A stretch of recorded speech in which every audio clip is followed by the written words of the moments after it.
Hola, ¿qué tal? Muy buenos días. Les saluda Silvia Ulloa. Hoy es viernes 6 de marzo, son las 8:08 de la mañana y vamos a hablar sobre el tema del desgaste político que ha sufrido el presidente, la presidencia de la República a lo largo de las últimas 2 semanas, desde que el pasado 21 de febrero CERE hoy denunciara la creación de la OPAD, Unidad Presidencial de Análisis de Datos, creada mediante un decreto que le daba la potestad a dicha unidad de solicitar datos confidenciales de los ciudadanos.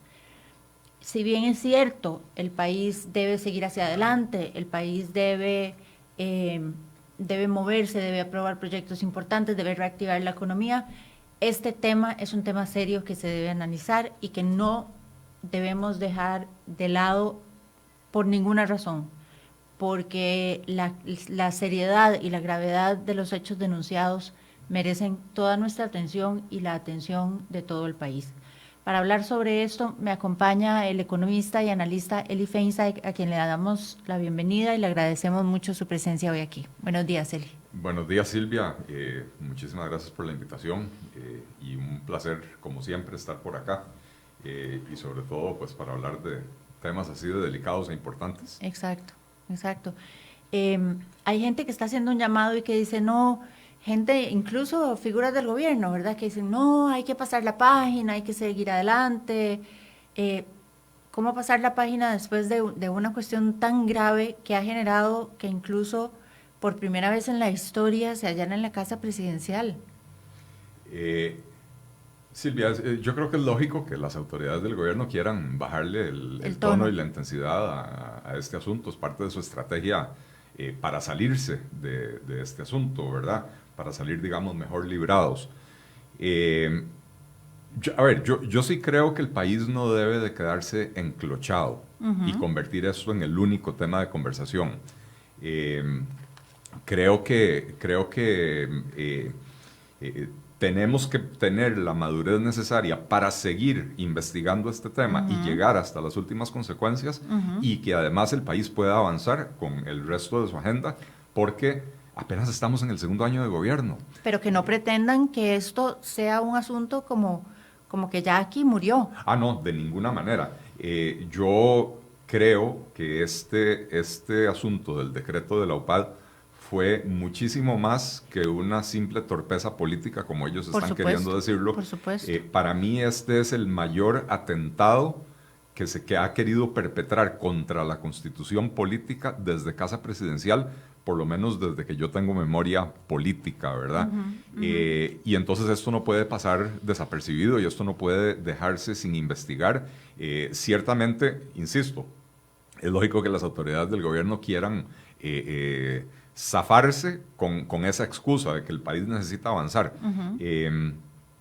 Si estamos en la situación en la que estamos y si el gobierno está en una crisis tan delicada y tan profunda, es una crisis política de las más graves que yo recuerde, probablemente solo en la época del gobierno de Carazo, desatada por la crisis económica, hubo una crisis de similar envergadura donde al final de cuentas medio gabinete terminó saliendo porque el presidente necesitó recomponer la conformación de su gobierno en ese momento. Desde ese momento para acá yo no recuerdo una crisis de esta magnitud a nivel político, ¿verdad? Y si estamos en esa crisis es por la acción y la irresponsabilidad y la facilidad con que desde Casa Presidencial se quiso violentar la intimidad de los ciudadanos protegida por la propia constitución política. Yo me pregunto si fue solo que se quiso violentar o que se venía violentando sistemáticamente, porque vemos que, por ejemplo, hay una publicación de Alejandro Madrigal, que era uno de los miembros de la UPAD, que no fue despedido, que sigue trabajando para presidencia y al que van a reubicar Sí, dentro de esa red de cuido que tienen, lo van a reubicar en otra entidad. sí. Y el muchacho, el 2 de abril de 2018, decía que leo textualmente, tuve la dicha de liderar un equipo de procesamiento de datos y resultados increíblemente eficiente que nos permitió conocer con bastante antelación que Carlos Alvarado superaría el 60% de la votación. Compartí con gente maravillosa que ha venido trabajando en este proyecto desde hace un año o más, cuando Carlos era un desconocido. Es decir, el manejo de datos y el manejo de información lo han venido haciendo desde muchísimo antes de la campaña electoral. Es comprensible, es útil, es necesario para la buena toma de decisiones. Yo creo que hoy en día no hay empresa que no lo utilice, pero el temor mío es en qué lo estaban utilizando y qué querían utilizar de aquí en adelante, porque donde ellos se comienzan a topar con ciertas entidades que les dicen, no, vea, yo le voy a dar datos, pero con ciertas restricciones, o no se los voy a dar del todo, y entonces ahí quieren forzar y torcer el brazo mediante un decreto que los obligaba. Así es. Y yo voy un paso más allá. A ver, ciertamente esto no es algo que nació el 17 de febrero, día que publicaron el decreto. El 17 de febrero trataron de formalizar algo que creíamos que venía de muchos meses antes, pero que ahora al salir a la luz esta publicación de Alejandro Madrigal, desde un mes antes desde varias semanas antes de que Carlos Alvarado asumiera el mando presidencial, donde dice, venimos trabajando en esto desde hace más de un año, dice ahí, ¿verdad? Desde que era un desconocido. Desde que era un desconocido. Bueno, un desconocido era 4 semanas antes de las elecciones, entonces tal vez debo de rectificar yo y no decir un año.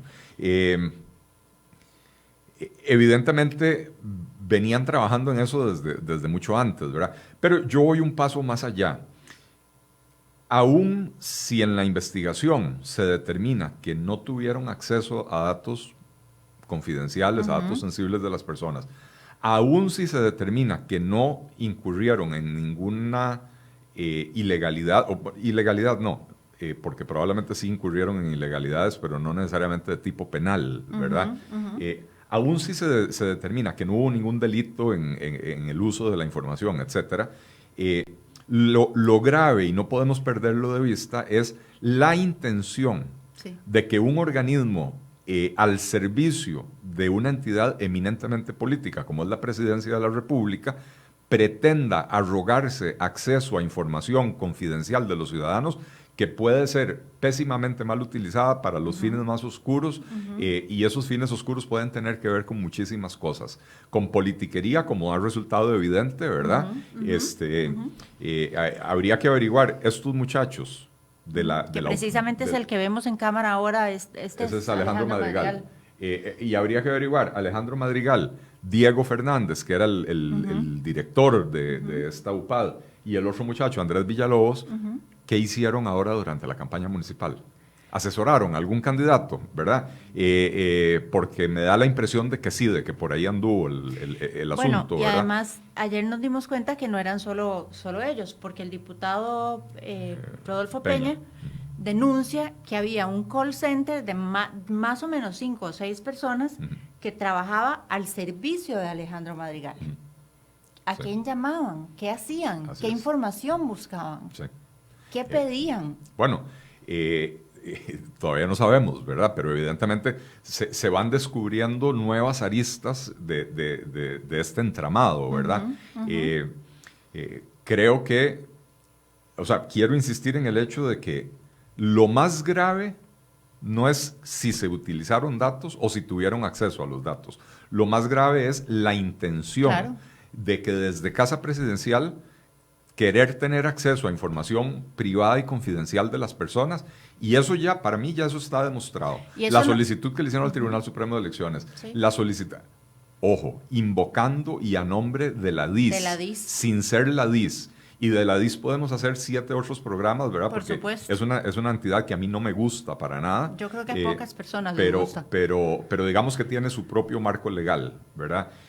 Pero la jefa de despacho del presidente de la República hace una solicitud al Tribunal Supremo de Elecciones de información confidencial, invocando un convenio del Tribunal Supremo con la DIS, que es únicamente para investigaciones específicas y no para Sí, acceso a datos sí, genéricos, tiene ¿verdad? acceso a huellas dactilares de las personas, Así tiene es. acceso a un montón de información muy, Así muy es. sensible. Así es. ¿Por qué Y, la pedían? y Pero una, bueno, y además, una de las explicaciones que hacen, ojo, porque yo decía, puede haber muchísimos datos, muchísimos usos potencialmente oscuros.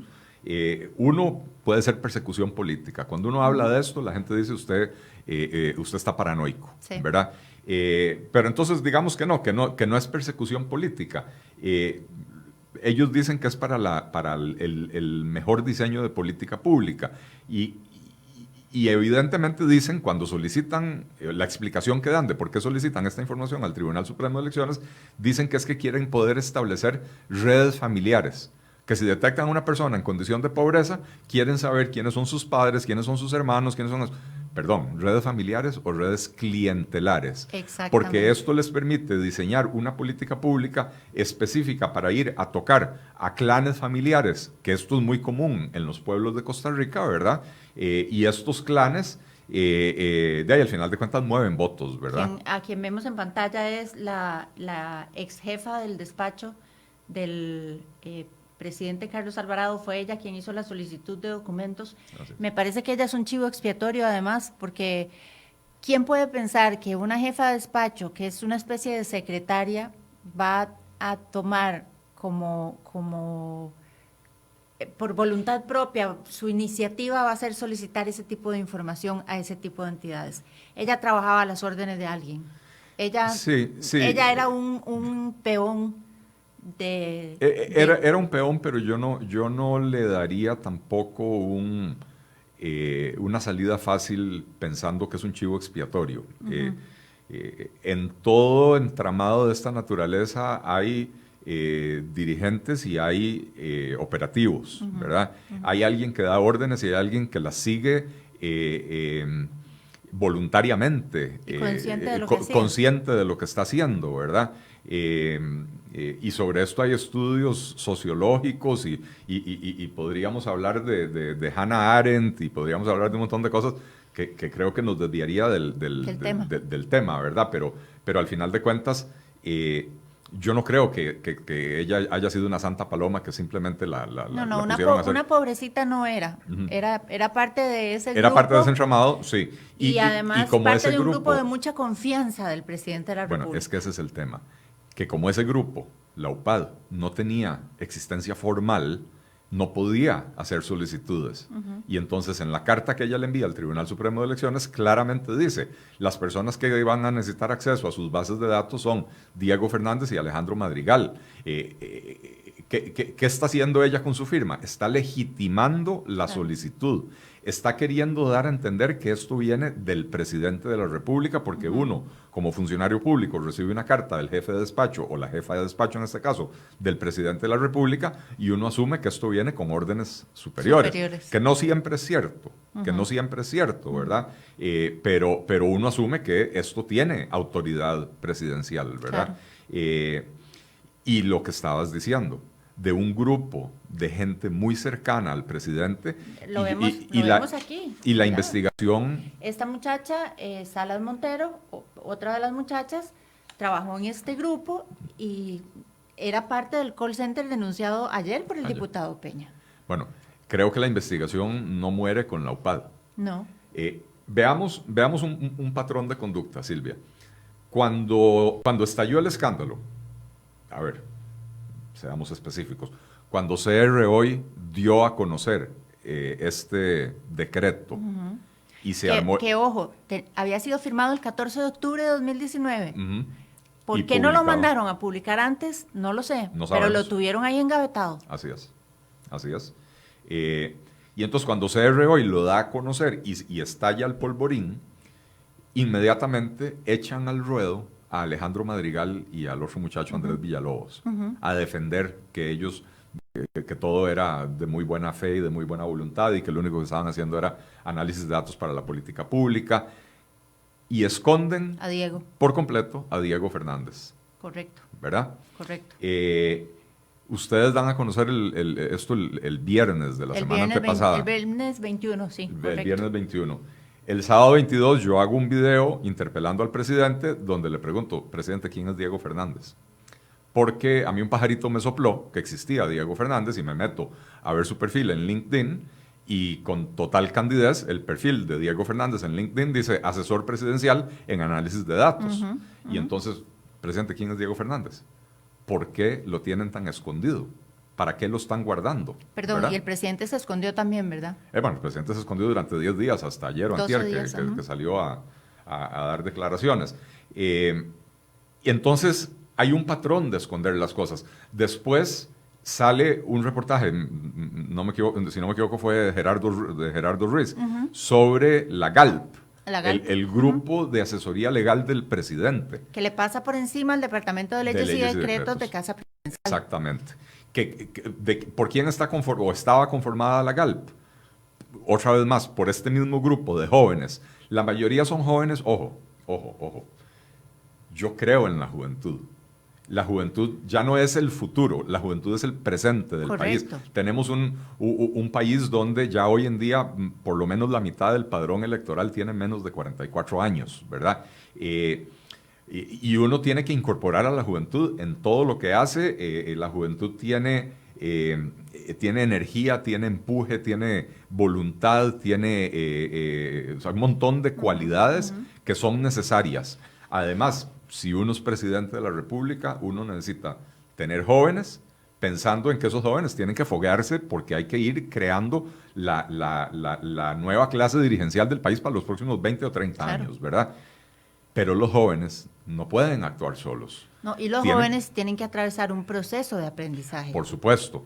Vos no puedes poner a un joven, por más enérgico que sea, por más valiente que sea, por más toda la preparación que tenga, si no tiene experiencia, y entonces o te asesora mal, o lo manipulas a como querés, o no tiene el know-how de hacer una lectura completa que sí tiene un Rodolfo Méndez Mata, que es a quien recurren para que les salve la tabla. Para cuando ya está el incendio y a ver cómo lo apagan. Precisamente a eso iba. Cuando uno se pone a analizar los currículums de todos estos jóvenes, los de la Unidad de Análisis de Datos y los de la GALP, con muy poquitas excepciones, es más, yo creo que la única excepción es Diego Fernández, que sí es un muchacho con estudios que lo acreditan para el tipo de trabajo que hace, pero además tiene ya acumulada una cierta experiencia profesional en el ramo, profesional, no necesariamente política, ¿verdad? El resto de ellos son muchachos jóvenes que no tienen más de 2 o 3 años de haberse graduado de la universidad, que su primera experiencia laboral formal es precisamente como asesores del presidente. Y entonces ahí es donde uno se cuestiona. Este muchacho Alejandro Madrigal que estamos viendo en pantalla es economista, es bachiller en economía, se acaba de graduar hace 1 año y medio o 2. ¿Qué lo capacita a él para hacer análisis de datos de esta naturaleza, verdad?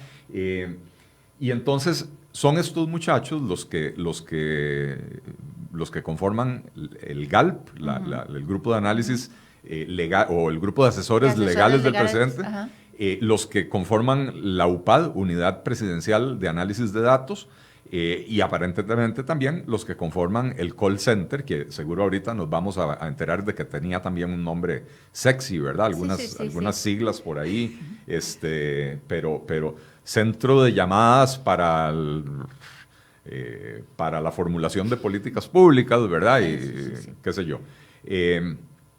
Es este mismo grupo de personas. Muchos de ellos, que además los han empezado a promover y a moverlos de un ministerio, de ahí a ministerios, etc. El muchacho que renunció del Ministerio de Hacienda porque le falsificaron su firma. Juan Alfaro. Ojo, el único en esto que ha tenido dignidad. Una carta de renuncia durísima, ¿verdad? Durísima. Además, tengo información de que en los círculos del gobierno lo consideran un absoluto traidor por haber hecho eso, ¿verdad? Ojo. Por haber tenido dignidad.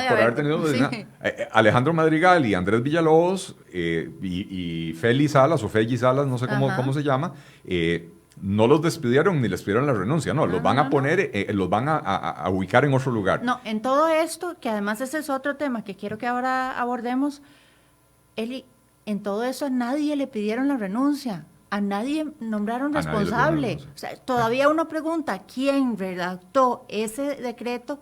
A nadie sabe.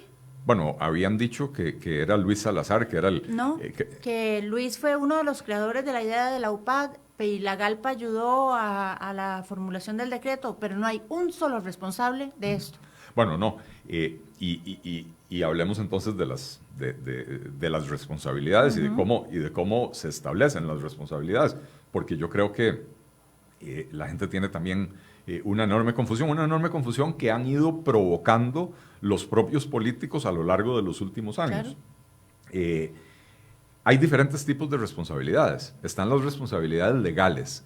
Esas las van a determinar las investigaciones que haga la Fiscalía, sobre todo responsabilidad de tipo penal. Pero después hay responsabilidades administrativas, que no hay nadie en este momento investigándolas.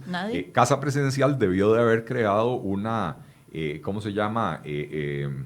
Un órgano interno. Un órgano director del procedimiento para investigar quiénes fueron los responsables de hacer esto y si incurrieron en algunas faltas administrativas, que son distintas de las penales, correcto, ¿verdad? El solo hecho de que alguien haya utilizado recursos públicos para fines que no son los que se pretendía cumplir con esos recursos, eso ya es razón suficiente para que esa persona sea despedida. Es una falta administrativa que no tiene nada que ver con el procedimiento penal, ¿verdad?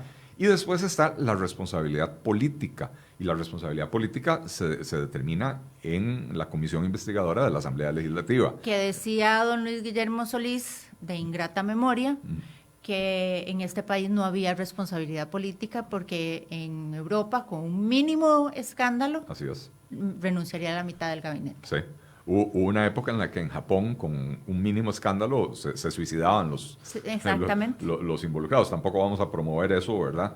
Pero ciertamente aquí, con un escándalo mayor, porque decía yo, para mí esta es la mayor crisis política que ha vivido el país desde mediados del periodo de Carazo, y a los principales involucrados, no necesariamente los responsables, pero a los principales involucrados, no solo no les piden la renuncia, ni los despiden, sino que no, los vamos a reubicar. Los van a reubicar. Los van a premiar reubicándolos. A la misma muchacha esta Feli o Feli Salas, la van a reubicar también. Así a es. todos los van a es la legítima red de cuido. Así es. Y el presidente sale a hablar en una conferencia de prensa donde solo dan espacio para que 2 periodistas pregunten y no responde nada y no asume responsabilidad. Eso, peor que no responder nada es no asumir la responsabilidad, es haber usado esa oportunidad para, en vez de aceptar errores y asumir responsabilidades y tomar la batuta, porque el presidente lo que debió haber hecho no es encuevarse en su oficina durante 12 días a esperar a ver qué pasaba. El presidente debió haber hecho al segundo día o al tercer día una conferencia de prensa y agarrar y decir, le he pedido la renuncia, le he exigido la renuncia a las siguientes personas porque independientemente de si aquí se cometieron delitos o no, me indujeron a error y me han provocado una crisis importante a la que hay que ponerle final. Y entonces, ¿cómo le pongo final? Le pido a estas personas, al ministro de la Presidencia, al viceministro de Planificación que firmó, a las personas involucradas con la OPAD, inmediatamente les pido la renuncia. Y vamos a lanzar la investigación, vamos a crear el órgano director, etc. Eso es lo que uno esperaría de un presidente, de un líder. Y eso probablemente, Silvia, hubiera hecho que la investigación pueda continuar y el país pueda avanzar en paralelo. La torpeza, esta sí es torpeza del presidente, de no asumir la responsabilidad, de dejar que pasen 12 días, de dejar que sean los funcionarios los que decidan si renuncian o no, y cuándo renuncian y a partir de cuándo la hacen efectiva. Para mí es, yo nunca había visto esto, y yo creo que te lo comenté el otro día cuando me invitaste al programa por teléfono. Uno, cuando está muy agradecido con su patrono porque le ha dado una excelente oportunidad y le surge a uno una mejor oportunidad, Entonces uno habla con su patrono y le dice, mire, yo estoy tan agradecido con usted que me ofrecieron una oportunidad que no puedo dejar pasar, pero le ofrezco quedarme aquí hasta que usted encuentre a mi reemplazo. Sí, le doy el preaviso. Le doy el preaviso, es más, le doy más que el preaviso, porque a veces la ley lo que me exige son 15 días o un mes de preaviso. Y entonces decirle al patrono, mire, ¿cuánto necesita usted? Necesita 2 meses. ¿Quiere que me quede 3 meses? Y entonces cuando usted tiene a su reemplazo, yo se lo entreno, ¿verdad? En esas condiciones, sí, uno pone una renuncia con preaviso. Cuando usted renuncia en el medio de un escándalo, habiendo sido acusado de prevaricato, habiendo sido acusado de violentar la intimidad de las personas, que es Uso un ilegal de derecho datos, constitucional, prevaricato. ahí su renuncia es efectiva inmediatamente. Inmediatamente. En el momento en que usted firma la carta, ni siquiera es el momento en que la lee el presidente, su renuncia es inmediata. Eso de que agarren y presenten la renuncia y digan, me quedo aquí cobrando salario hasta el primero de abril. De abril, perdón. Hasta el 1 de abril, para mí es insólito, para mí es inaudito, ¿verdad? Así que, ¿cómo se llama? O sea, yo realmente, el manejo político del gobierno ha sido pésimo y es reflejo de qué? Reflejo de que el presidente estaba rodeado casi exclusivamente de estos jóvenes. La persona que uno veía en casa presidencial, que uno decía, bueno, ahí están las canas, independientemente de que uno le guste o no le guste la figura de Víctor Morales Mora, o que coincida con él o discrepe con él la mayor parte del tiempo. Es innegable que Víctor Morales es una persona con trayectoria política, con experiencia, que ha estado en la Asamblea Legislativa, que ha sido ministro. Por eso yo no le creo que no leyó el decreto, porque un hombre abogado con la experiencia política de don Víctor Morales, que ha sido diputado, ha sido ministro, sí, que no lea un decreto que va a firmar, es que ni siquiera uno va a comprar algo y firma antes de leer hasta la factura. Bueno, imagínate, Silvia, que si esa persona, que es la que tenía que estar aportando la sensatez y la voz de la experiencia en casa presidencial, actúa de una manera tan despreocupada, porque una de dos, o es cierto que no leyó el decreto, y entonces, por supuesto, merece haber salido por la puerta de la vergüenza de casa presidencial, o lo leyó y le pareció una buena idea que Presidencia metiera su nariz en los asuntos privados de los ciudadanos. Que acordémonos que además él era el jefe de la DIS, claro, como ministro de la Presidencia. Como Presidencia. ministro de la Presidencia, jefe de la DIS, ¿verdad? ¿Cómo se llama? O sea, ¿qué es lo que quiero decir? Que el presidente se hizo rodear de un montón de gente sin experiencia y el único que tenía experiencia estaba más ocupado en promover sus propios intereses presidenciales para el 2022 que en protegerle las espaldas al presidente, que al final de cuentas es el trabajo. El ministro de la Presidencia es el escudero número 1 del presidente de la República, ¿verdad? Entonces, no es de sorprender, por supuesto, que ahora recurran a don Rodolfo Méndez para que les explique cómo gobernar. Es que eso es estos lo que a carajos mí me creen parece que era un gobierno estudiantil. A mí me parece insólito, Eli. Desde hace 2 años, es que primero fue doña Rocío la que les explicó cómo gobernar y cómo hacer las cosas. Fue doña Rocío. Don Carlos dice, es que yo aprobé la ley de fortalecimiento de las finanzas. No, señor. La que pujó por esa ley realmente fue doña Rocío. Así es. Y topó con suerte de que había una asamblea legislativa responsable. Así es. Consciente de la situación. Pero cuando las universidades dijeron no pagamos, cuando las municipalidades dijeron no pagamos, cuando la Corte dijo no pagamos, y todos los sectores se fueron uniendo a decir no vamos a aplicar la regla fiscal, don Víctor Morales dijo yo no me meto.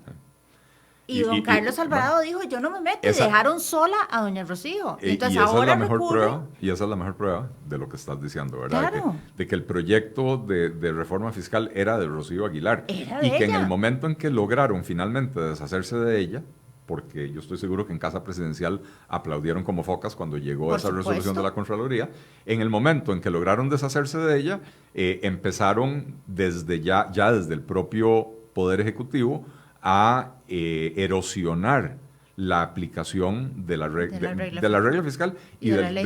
del capítulo de empleo público del que proyecto seguimos fiscal, esperando ¿verdad? un proyecto decente de empleo público. Por ¿verdad? supuesto, por supuesto. Y que el gobierno lo sigue prometiendo y lo sigue atrasando. Y entonces, seguimos esperando el recorte de gastos, bueno, mientras todos pagamos es más que en impuestos. el momento en que quitaron a Rocío Aguilar, la quitan en, no sé, septiembre, octubre del año pasado, y a partir de noviembre se dispara el gasto de manera irresponsable y terminamos con un déficit que ya no solo mayor que el año anterior, sino que mayor, casi en un 10% mayor de lo que el propio gobierno había proyectado que iba a ser su déficit fiscal, ¿verdad? Entonces, ahí es donde se ve que efectivamente el proyecto de reforma fiscal no era del presidente. Al presidente lo único que le interesaba era subir los impuestos. Sí. Y fue la presencia de Rocío Aguilar, y démosle algo de crédito a Rodolfo Pisa, que firmó aquel acuerdo de gobernanza con Carlos Alvarado, donde uno de los puntos del acuerdo era precisamente la creación de la regla fiscal, ¿verdad? Entonces, démosle el crédito a ellos de haber introducido en la reforma fiscal ese otro componente para que no fuera un mero paquete de impuestos, sino que hubiera elementos de incremento de los ingresos, con la reforma al IVA y la reforma renta, o más bien la creación del IVA y la reforma del impuesto de renta, sino también el otro componente importantísimo de control del gasto público con los límites a las remuneraciones de los empleados y la regla fiscal, ¿verdad? Entonces, en el momento en que ya no está Rodolfo Pisa y se deshacen de Rocío Aguilar, esta segunda parte del proyecto pasa para el gobierno completamente a un segundo plano, ¿verdad? Correcto. Pero entonces, nuevamente, volvamos a quienes conformaban la GALP y quienes conformaban la UPAD y quienes conformaban el call center del edificio Langer. Sí. Eran, como decía, tal vez con la excepción de Diego Fernández, todos muchachos que se graduaron en los últimos 2 o 3 años, cuyo primer empleo formal profesional fue precisamente en la casa presidencial de Carlos Alvarado. Algunos empezaron desde el periodo de Luis Guillermo Solís, con muy poquita experiencia, con 0 experiencia política, y esas eran las personas que tenían el oído del presidente, ¿verdad? Y ojo, ¿quiénes están ahí? 2 expresidentes de la FEUR, un expresidente de la FEUNA, que lo acaban de nombrar viceministro de la presidencia, ¿verdad?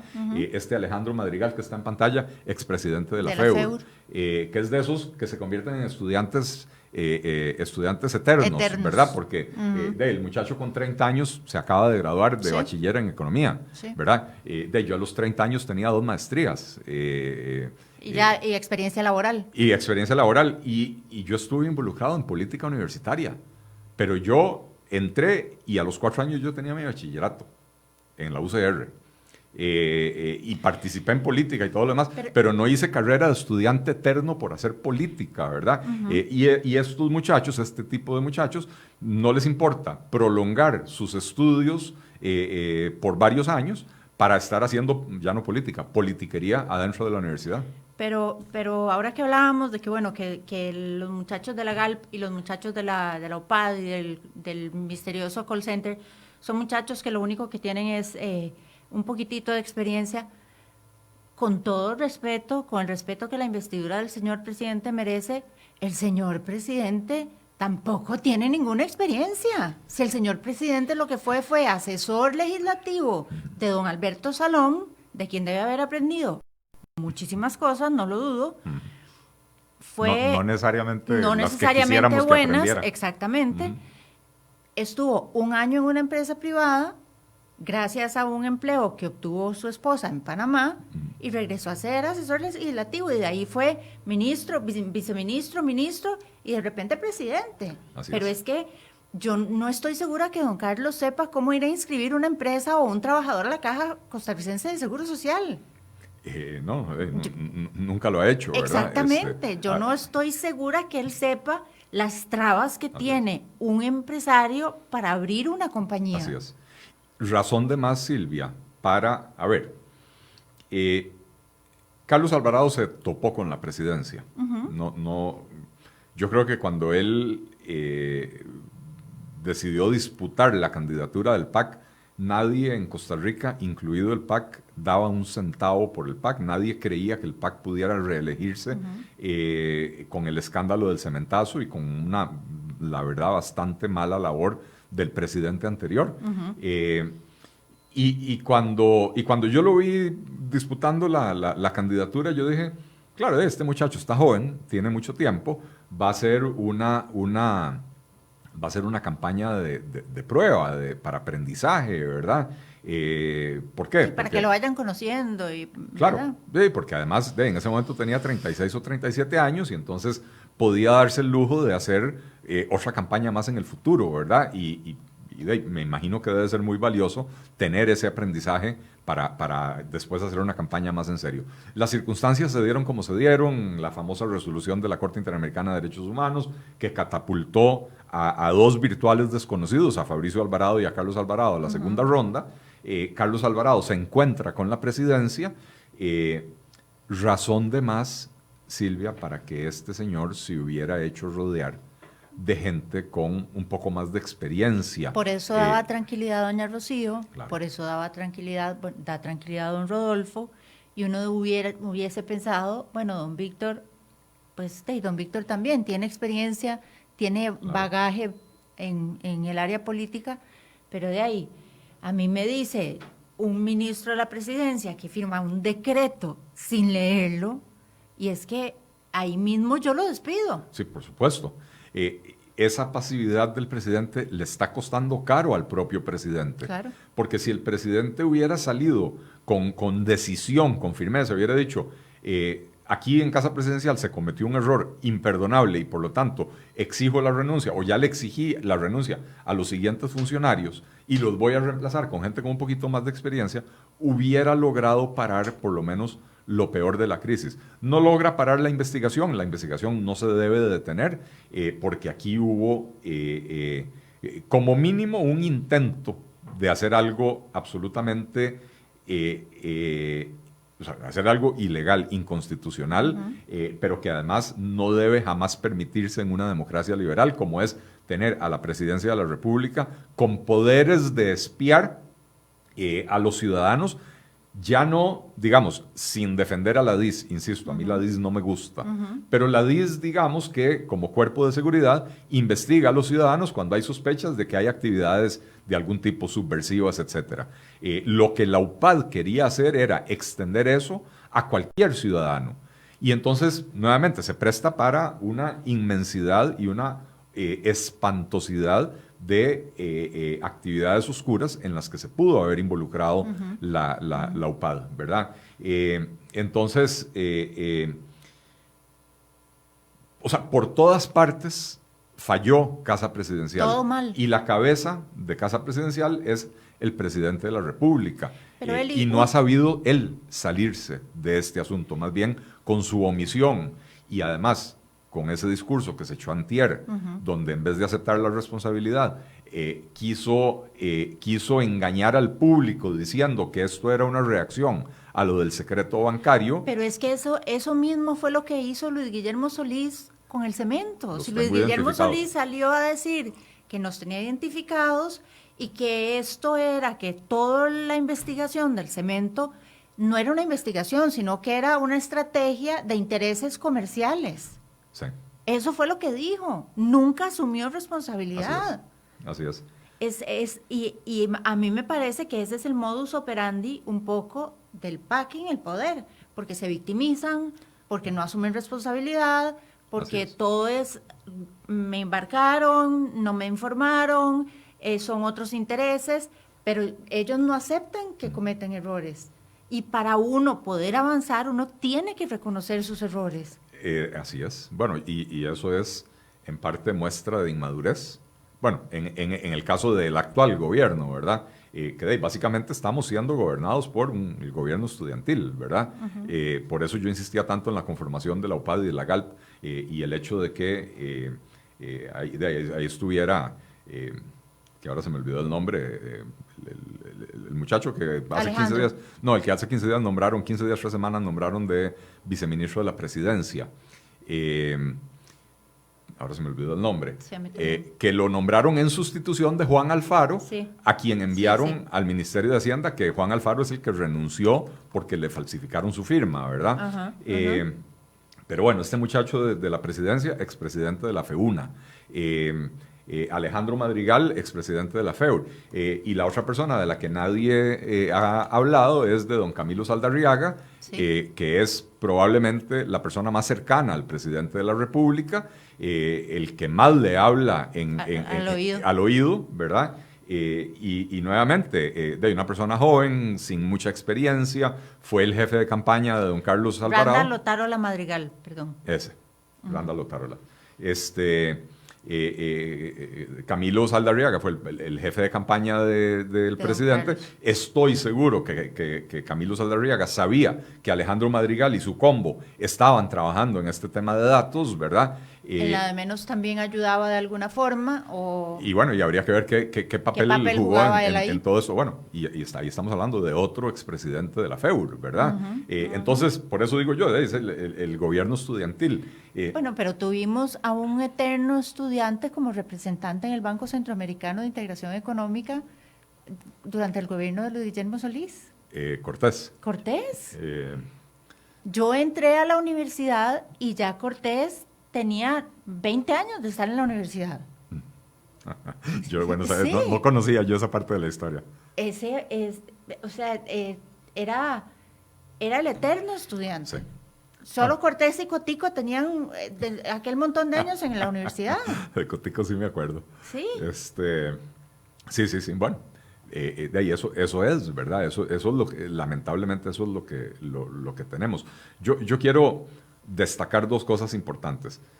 La primera es que me produce una enorme, no quiero decir tranquilidad, pero algo de tranquilidad me da el hecho de que hay funcionarios públicos que conocen su lugar, conocen la ley y la hacen respetar. El hecho de que de Casa Presidencial hayan mandado a pedir bases de datos del Tribunal Supremo de Elecciones conteniendo información confidencial y que el tribunal no solo les haya dicho no se la puedo dar, sino que además, como a los chiquitos les dieron una explicacioncita en Paco y Lola, ¿verdad? Que la SUGEF le haya negado a la presidencia el acceso a esos datos, o que incluso en la misma caja costarricense del Seguro Social, ¿verdad? Me parece que es muy rescatable y destacable, ¿verdad? Para que tampoco caigamos en el error de echar a todos los funcionarios públicos en el mismo saco. No se pueden. Creo que eso es importantísimo. Lo otro es, el análisis de datos es importantísimo. Es fundamental y no lo estamos satanizando. Exacto, vos lo dijiste al principio. Hoy en día todas las empresas lo hacen y yo agrego, todos los gobiernos del mundo lo hacen. Y tampoco hay que confundir el hecho de que en algunas instituciones tengan información sensible de los ciudadanos. Si una persona va a un doctor de la caja, en un EVAIS, en una clínica, el doctor necesita saber que esa persona que está ahí sentada enfrente se llama Silvia Ulloa Castro, cédula tal y tal, y le tiene que preguntar a Silvia qué comió anoche y cuáles son sus hábitos, si fuma o no fuma, si hace ejercicios, si no hace ejercicios, todo, absolutamente todo, hasta con qué frecuencia tiene relaciones sexuales, ¿verdad? Él como doctor necesita esa información para poder hacer un diagnóstico completo. Pero de ahí a que esa información vaya a dar a manos de un tercero que no sabemos para qué la quiere. Ese es el problema. Porque, a ver, mi especialidad profesional es en políticas públicas. Una de mis maestrías es en la economía de las políticas públicas, Policy Economics. Y uno necesita datos, uno necesita información. Usted quiere hacer una buena política pública, usted no puede hacerla al tarantantán. Es más, usted no puede hacerla como tradicionalmente la venía haciendo el PAC, que era a pura corazonada, ¿verdad? Sí.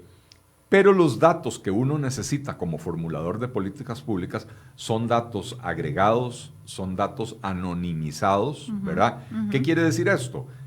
Que a mí como formulador de políticas públicas no me interesa saber de qué padece Silvia Ulloa. A mí sí me interesa saber que en el grupo de población de las mujeres de 30 a 38 años en el que está Silvia Ulloa, ojalá, gracias. Hay una prevalencia de X enfermedad y hay que investigar cuál es el motivo y por qué precisamente en ese segmento de la población. Y si además habría que ver si hay diferencias entre la zona rural y la zona urbana, etcétera, porque eso sí le permite a uno entonces diseñar una política pública. Pero yo no necesito saber cómo se llama cada uno de esos pacientes. Es más, yo no tengo que tener, es peligrosísimo que yo tenga el poder de tener todos los datos de Silvia Ulloa hasta el teléfono y poder llamarla y decirle, mire, deje de andar comiendo esas hamburguesas que usted come o que eso. No tengo por qué meterme en su vida privada. No solo eso, sino que, a ver, pensando un poco más mal, yo no tengo por qué saber de qué padece Perencejo, a dónde vive, cuántas ayudas ha recibido. No tengo por qué tener toda la información junta, porque la información es poder, y entonces que puedo crear un gran clientelismo político ahí, por supuesto, es un arma de política valiosísima para algunos. Bueno, el análisis... Puedo crear incluso políticas que excluyan a la población. Claro. Bueno, el análisis que sí ha salido a la luz que estaban haciendo, que ahora resulta que dicen que eso lo estaban haciendo por fuera, que eso no era parte del trabajo de Casa Presidencial, pero el análisis de los patrones de votación de acuerdo a la presencia de iglesias evangélicas es un trabajo con fines estrictamente politiqueros. Por supuesto. ¿Verdad? Primero dijeron que no era de Casa Presidencial y luego dijeron que no, que es que se los había solicitado el Ministerio de Cultura para crear una política de inclusión y tolerancia. Eso era pura politiquería. Es pura politiquería. Esta es información, por eso yo decía, averigüemos en qué anduvieron Alejandro Madrigal y Diego Fernández y toda esta gente ahora en las elecciones municipales, ¿verdad? A ver a quién le estuvieron ayudando. Y si en esa ayuda estuvieron utilizando información que se generó desde Casa Presidencial. Porque entonces ahí hay un desvío claro de información. Porque a veces hay cierta información que es válido, por ejemplo, que Mideplan tenga cierta información, pero no es válido poner esa información al servicio de un partido político. Correcto. ¿Verdad? Entonces hay que tener mucho cuidado con eso. Esto le mina la credibilidad al presidente, pero además se le agota el oxígeno. ¿Cómo va a negociar con la Asamblea Legislativa?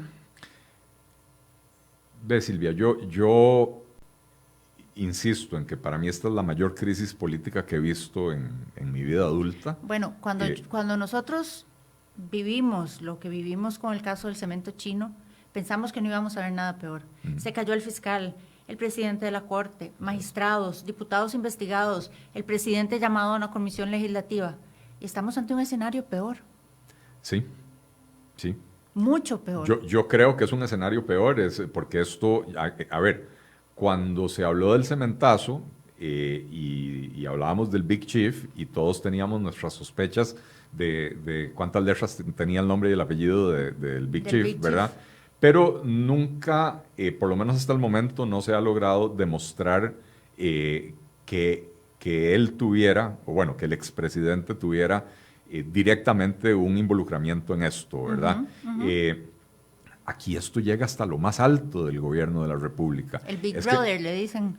El Big Brother, claro. Bueno, ahora, o sea, yo no he visto, digamos, ninguna comunicación, un email, un WhatsApp o algo donde se evidencie que el presidente estaba al tanto de lo que estaban haciendo estos muchachos.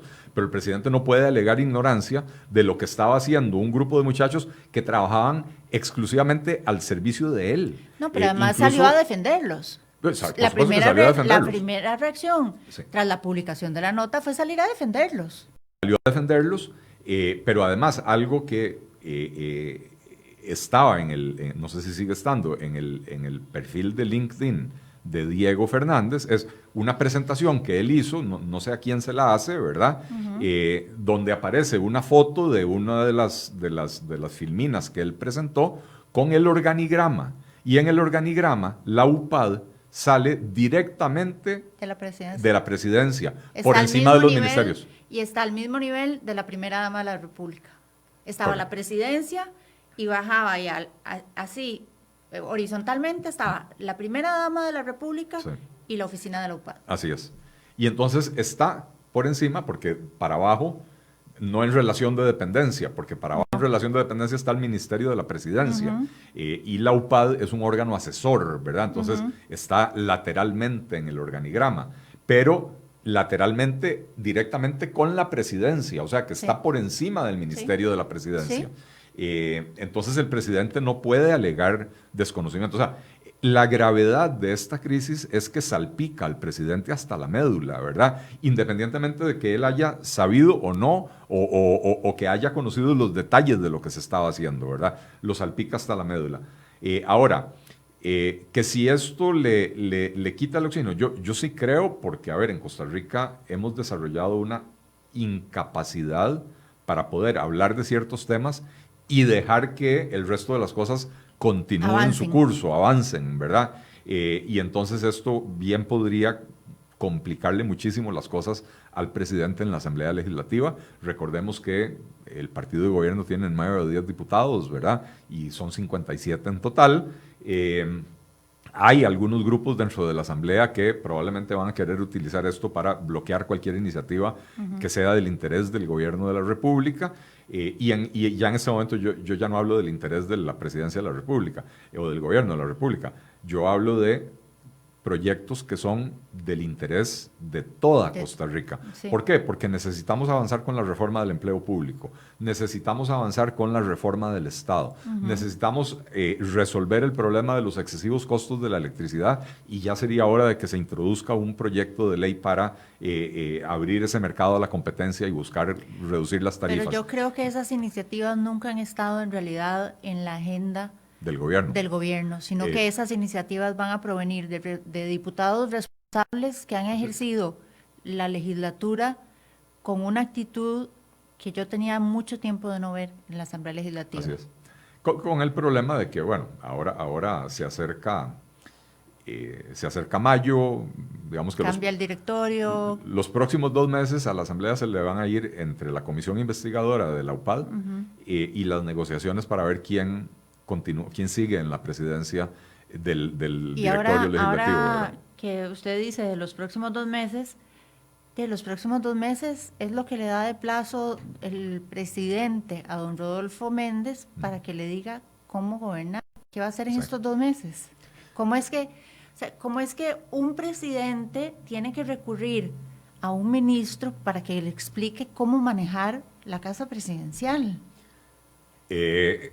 Yo no me hago la pregunta del cómo es que. Es evidente que el presidente finalmente se dio cuenta de que ese consejo asesor juvenil del cual él se rodeó, lo mal asesoró y lo llevaron a cometer errores que nunca se debieron cometer.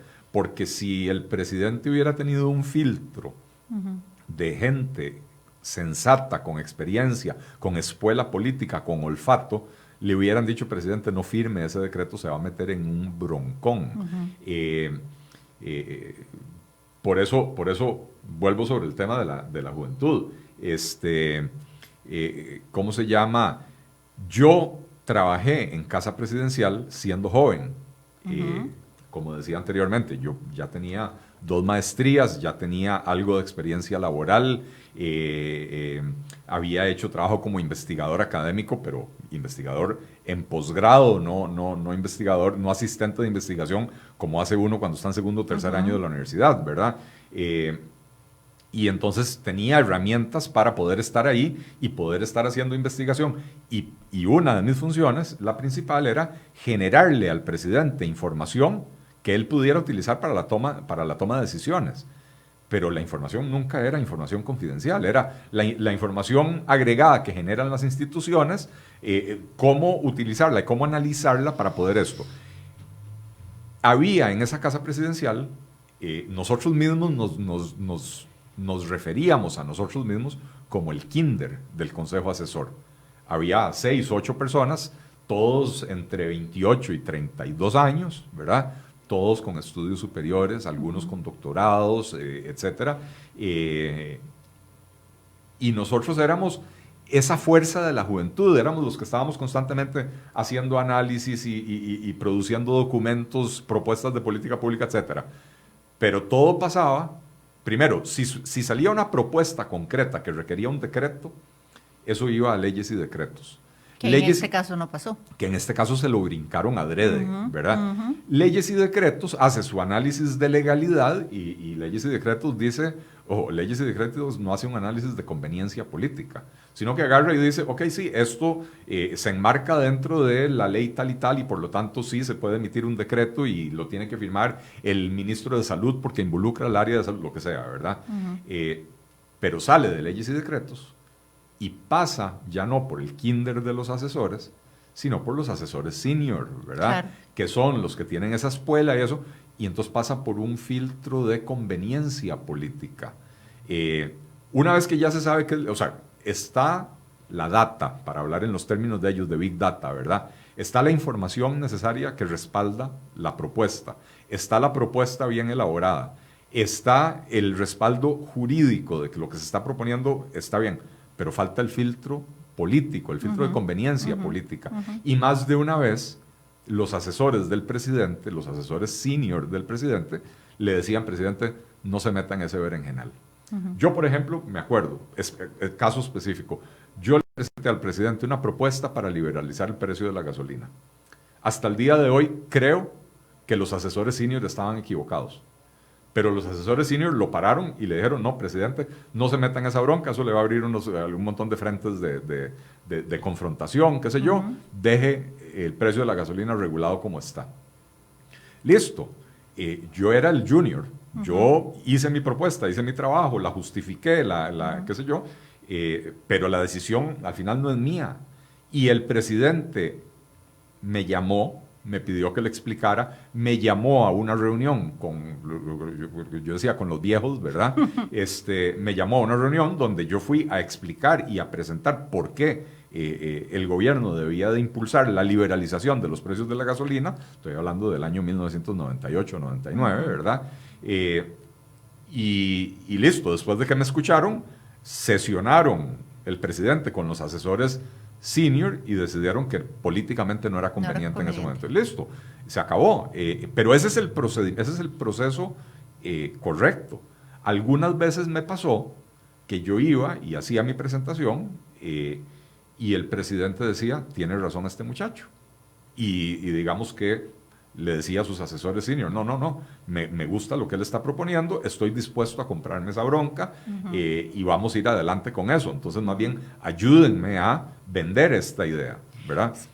Sí. Ese paso es el que está faltando. Entonces, yo no me pregunto cómo es que le piden a Rodolfo Méndez que les enseñe a gobernar.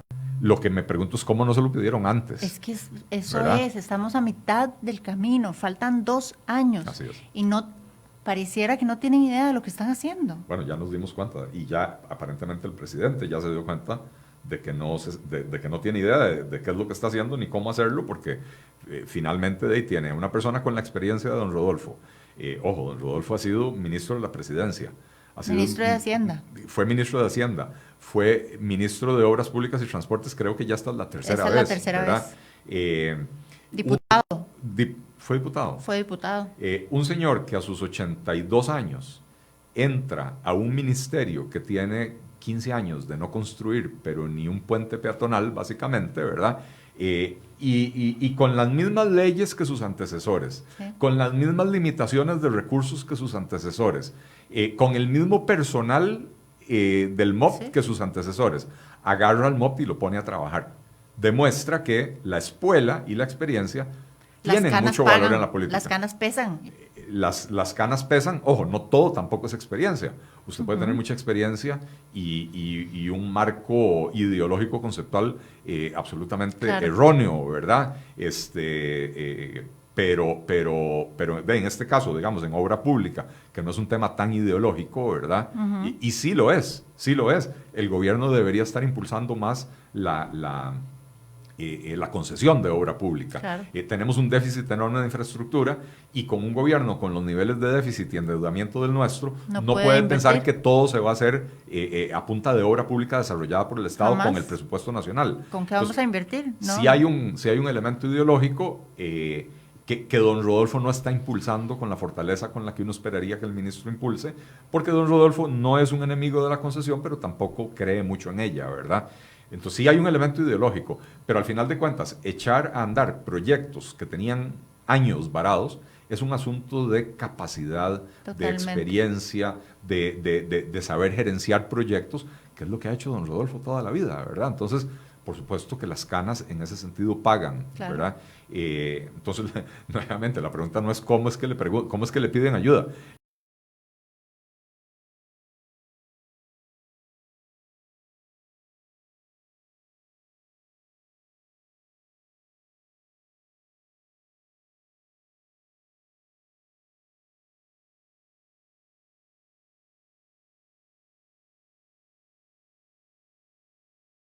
Muy, muy lamentable. Yo creo que le esperan 2 años complicados al presidente, que está todavía a tiempo de enderezar el rumbo y sin duda alguna, gastó capital político en esto. Creo que puede enderezar el rumbo, tiene que establecer nuevos puentes con la Asamblea Legislativa. Gastó capital político en la reforma fiscal. Quemó todo su capital político en esto. Quemó su capital político, lamentablemente, en una pésima decisión. Yo no creo que haya sido una torpeza política, como dijo don Víctor. Yo creo que fue una mala decisión tomada a conciencia por ellos. Decidieron hacerlo y decidieron hacerlo como lo hicieron. Y bueno, esperemos que por el bien de todo el país esto se enrumbe hacia donde tiene que ir. Sí, comparto ese pensamiento. A ver, estamos en una coyuntura crítica. La economía, si bien uno ve el índice mensual, de actividad económica, y dice que lleva 6 meses creciendo un poquito más que antes, el ritmo de crecimiento de la economía costarricense sigue siendo insuficiente. No podemos hablar de una reactivación económica. Podemos hablar de que se revirtió la tendencia de que cada vez venía creciendo menos. Pero es que, perdón, Eli, yo no he visto medidas concretas de reactivación económica. No hay. El gobierno no ha entendido tampoco de qué va la reactivación. Eso de decretar el mes de la reactivación económica para ir a anunciar 100 empleos por aquí, 100 empleos por allá, cuando tenés 1 millón de personas trabajando en la informalidad y 309,000 personas buscando empleo, eso es un ridículo. Totalmente. Es una falta de respeto. Totalmente. Por eso decía yo, estamos en una coyuntura crítica. No hay la tal reactivación económica. Hay una pequeña mejoría en los índices y están arrojando un crecimiento que es absolutamente insuficiente para reducir el desempleo y para reducir la pobreza y para reducir la informalidad y para reducir el déficit fiscal, porque al final de cuentas, si usted quiere reducir el déficit fiscal, promueva el crecimiento económico, porque entre más transacciones haya en la economía, más impuestos pagamos, ¿verdad? Correcto. Entonces, estamos en una coyuntura crítica por eso. Estamos en una coyuntura crítica a nivel mundial. El tema del coronavirus está afectando muy fuertemente a las economías y en cualquier momento entra a Costa Rica. Ya hay un par de casos sospechosos, no confirmados todavía, pero en cualquier momento entra a Costa Rica. Pero aún si no entra el coronavirus a Costa Rica, cosa que yo no creo que podamos evitar, pero aún si no entra el coronavirus a Costa Rica, nos va a afectar. ¿Nos va a afectar por qué? Porque la actividad económica en los motores del mundo está en China, en Estados Unidos, etc. Porque el turismo, que sigue siendo muy importante para la economía costarricense, el turismo a nivel mundial está cayendo. Por supuesto. Yo anoche estuve en una reunión donde había 2 personas, un propietario de un hotel y un administrador de otro hotel en 2 regiones diferentes del país, y ambos confirman que han tenido una enormidad de cancelaciones en las últimas 3-4 semanas, producto del coronavirus. La gente tiene temor de viajar. Y claro, a ver, yo estuve fuera del país la semana pasada. Y yo no había pensado en el coronavirus como una amenaza, qué sé yo. Y cuando yo llego al aeropuerto, sobre todo cuando venía de regreso para Costa Rica, el aeropuerto estaba atascado allá en Estados Unidos. Atascado, ¿verdad? Y es donde uno empieza a decir, aquí estoy yo sentado con varios miles de personas, muchos están tosiendo y no metiéndose los dedos a la nariz. Y, no sí. sé, y cuál de esos tiene la gripe común y cuál de esos tiene coronavirus, uno no sabe, ¿verdad? Y entonces viajar implica una serie de riesgos importantes, ¿verdad? Claro. Porque obligadamente uno se pone en aglomeraciones de personas. No, y el avión, no hay nada más sucio que el avión. El avión, por supuesto, ¿verdad? Estar encerrado con 150 o 200 personas durante 2, 4 o 6 o 10 horas, ¿verdad? Es la condición perfecta para contagiarse. Entonces, el turismo va a sufrir, ya está sufriendo, ¿verdad? Pero las exportaciones van a sufrir. Porque la actividad económica en muchos países del mundo está recibiendo un golpe muy severo. La Reserva Federal de Estados Unidos, que es como decir el Banco Central, tomó la medida totalmente inesperada de esta semana de rebajar la tasa de interés medio punto porcentual. Desde el 2008 no se veía una reducción así. No, usualmente ellos hacen reducciones de un cuarto de punto porcentual, pero además las hacen, la Reserva Federal tiene fechas fijas en las que se reúne. Y entonces los analistas y los mercados se fijan en esas fechas qué va a decidir el Banco Central, la Reserva Federal. Aquí hicieron una reunión extraordinaria de emergencia, no en una de las fechas preestablecidas, y tomaron la decisión de bajar la tasa de interés medio punto porcentual porque los mercados están cayendo muy fuertemente, porque ya se nota los flujos comerciales están disminuyendo, y tomaron esa decisión para tratar de reanimar un poquito la economía, ¿verdad?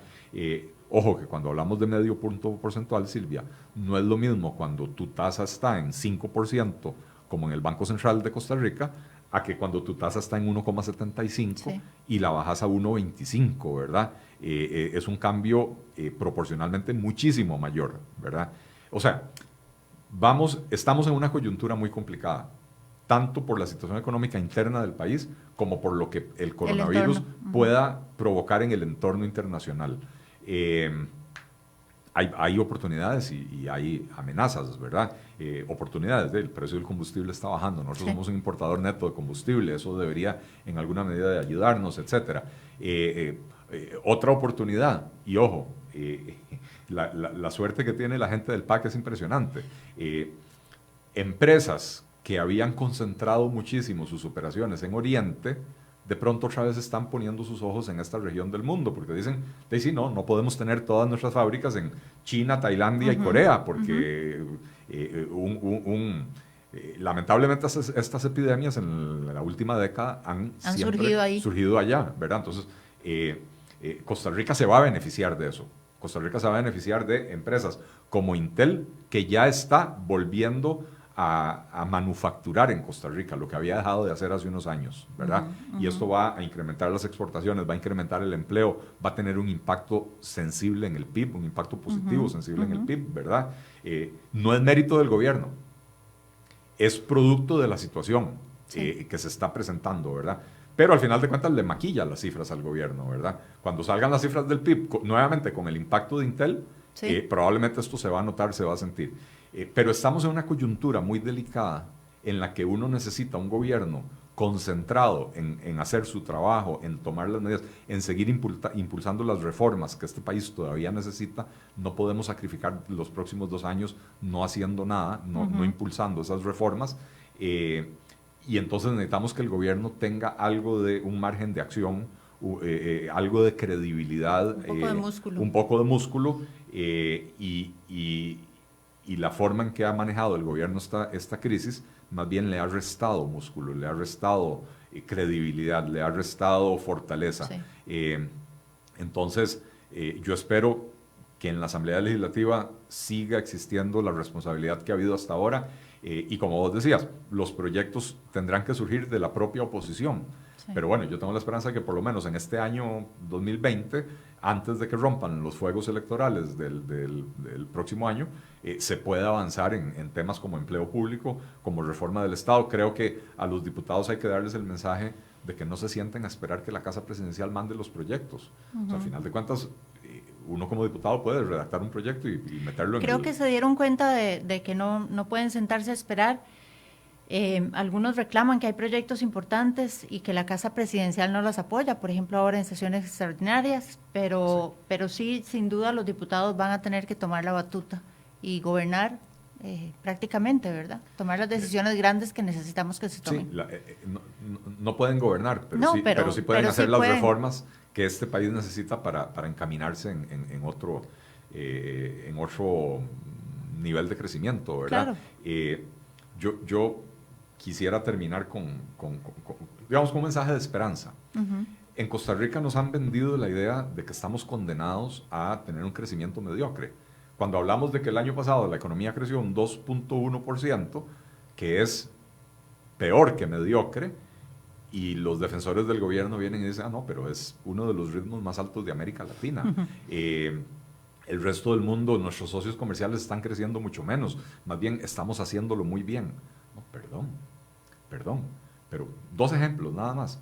Panamá, la década que terminó, la década de 2010 a 2019, tuvo un crecimiento promedio del 5.8 o 5.9%. Hace 15 años Panamá tenía un ingreso per cápita tal vez 25% inferior al de Costa Rica. Hoy tiene un ingreso per cápita 25% superior al de Costa Rica. Y Panamá está ahí a la par. Tiene básicamente las mismas condiciones climatológicas, es más, tienen un clima más feo ellos, porque ellos viven en la zona costera más caliente, nosotros, el 70% de la población vive aquí en el Valle Central, ¿verdad? Tienen otros problemas sociales diferentes y hasta más graves que los de Costa Rica, pero se han puesto en una trayectoria de crecimiento que les permite ir solucionando estas cosas. Se montaron en el tren del desarrollo. Así es. Otro ejemplo, para que la gente entienda que no estamos condenados a no crecer y que si hacen las reformas necesarias podemos crecer más. Israel. Uh-huh. A ver, Israel es un país de 21,000 kilómetros cuadrados, menos de la mitad que Costa Rica, con 8 o 9 millones de habitantes, el doble que Costa Rica, pero sigue siendo un país bastante pequeño, ¿verdad? En un vecindario espantoso. Uh-huh. Todos sus vecinos son sus enemigos. Y los que no son sus enemigos, con los que sí tiene algo de comercio, son precisamente los países más pobres del mundo árabe. Egipto, Jordania, qué sé yo. Entonces no tiene un gran comercio internacional por ahí. Entonces Israel está muy enfocado hacia los mercados europeos, uh-huh. ¿verdad? Y Europa prácticamente no está creciendo, ¿verdad? O sea, Europa está teniendo un crecimiento muy débil, ¿verdad? Bueno, Israel cerró la década con un crecimiento promedio ahora no recuerdo el dato exacto, más o menos del 4,5-5% anual. Justo esta mañana estaba viendo un video que me enviaron en un economista hablando de cómo ha sido el cambio en Israel en estos últimos 10 años. Pasaron de tener un PIB per cápita de más o menos $15,000 anuales, que uh-huh. es más o menos lo que tiene Costa Rica hoy, uh-huh. a tener un PIB per cápita de $45,000 anuales en el transcurso de menos de 15 años, ¿verdad? ¿Por qué? Porque hicieron reformas, abrieron mercados, se enfocaron hacia afuera, permitieron que, o sea, al liberar mercados y al simplificar regulaciones y disminuir los costos de producción y disminuir los impuestos, claro. Fomentaron la creación de la aparición, el surgimiento de todo un sector de innovación tecnológica que ha convertido a Israel en un líder tecnológico, ¿verdad? Sí. Costa Rica tiene las condiciones para hacerlo. Costa Rica tiene las condiciones para hacerlo y además estamos en un vecindario mucho más amigable. Tenemos a Estados Unidos que está creciendo más que Europa, aquí a la vuelta de la esquina, ¿verdad? Uh-huh. O sea, que tenemos condiciones para, no sé, si nosotros podemos pasar de 15,000 a 45,000 en 10 años, pero sí tenemos las condiciones para aspirar a pasar de 15,000 a 30,000 en 10 uh-huh. años, uh-huh. y en los siguientes 10 años de 30,000 a 50,000, uh-huh. ¿verdad? Uh-huh. Pero no nos quedemos en el nadito perro.